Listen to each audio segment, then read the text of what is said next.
Good morning, everyone. Welcome to Monday. Welcome to Monday Minutes.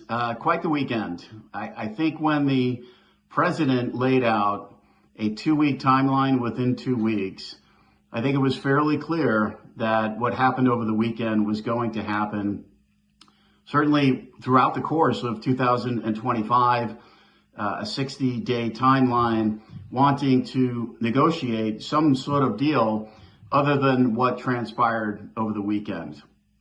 You know, for markets, we published notes to clients yesterday and wasn't too sure what we'd need to update this morning, but pretty well resilient. I mean, the markets have been, when you look at the context of the Russian invasion into Ukraine from 2022, markets have been very resilient in terms of geopolitical risk.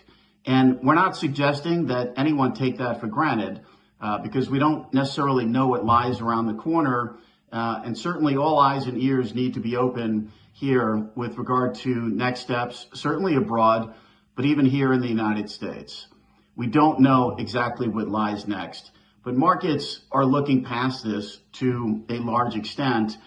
In the end, and a big thank you to Fox Business, to Maria Bartiromo, last week for including us as a guest panelist on Thursday, on Juneteenth Day.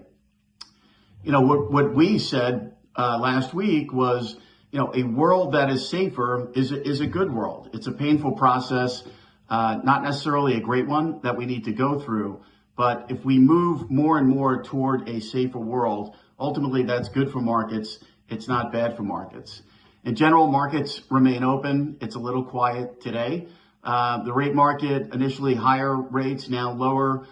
We do think in this particular window, flight to safety, if there is going to be some flight to safety going forward, probably expressed a little bit more on the long end, although all rates could come down with a slight flattening bias, if you will, in terms of a duration grab. And we're seeing that a little bit this morning.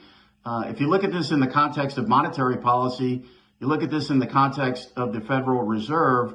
You know, last week, Fed Governor Waller, who we have a ton of respect for, saying he thought July could be in play in terms of rate cuts.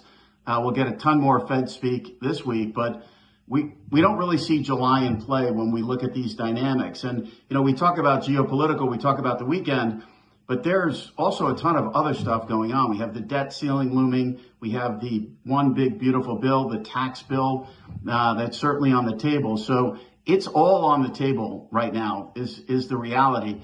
But and then you have the tariffs. So if you listen to what the Chair Powell is saying about the tariffs, you know, if you look at spot inflation numbers, the Fed would probably be lowering rates here right now if it weren't for the tariffs.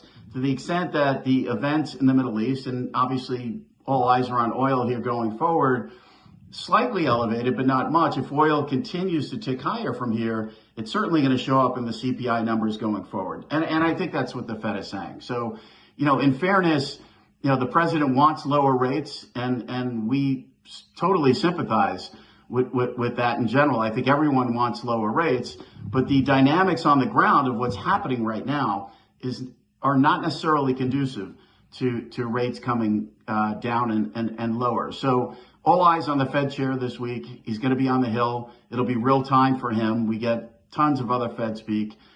New York Fed President Williams will be speaking as well. So the market's going to be paying attention to these speeches. You know, we certainly think the Fed is likely on hold here until potentially September. We've got the policy review coming in August, which is front and center as well. This week on the ground, you know, we're going to be day to day watching these events. The correlations between rates and oil have really been mixed. You know, at times it's been higher rates, higher oil. It's been higher oil, lower rates. So we'll keep in touch with that for clients. And initial claims have been elevated. That's certainly something we're keeping an eye on.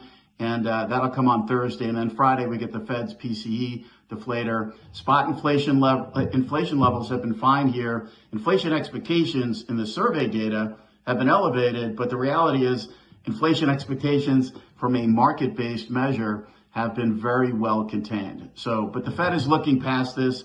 I think they're willing to be late if they need to be at all. It's a very reactive process right now. It's not proactive. Wishing everyone a great week ahead. I'm Greg Faranello. I'm head of U.S. rates for AmeriVet Securities.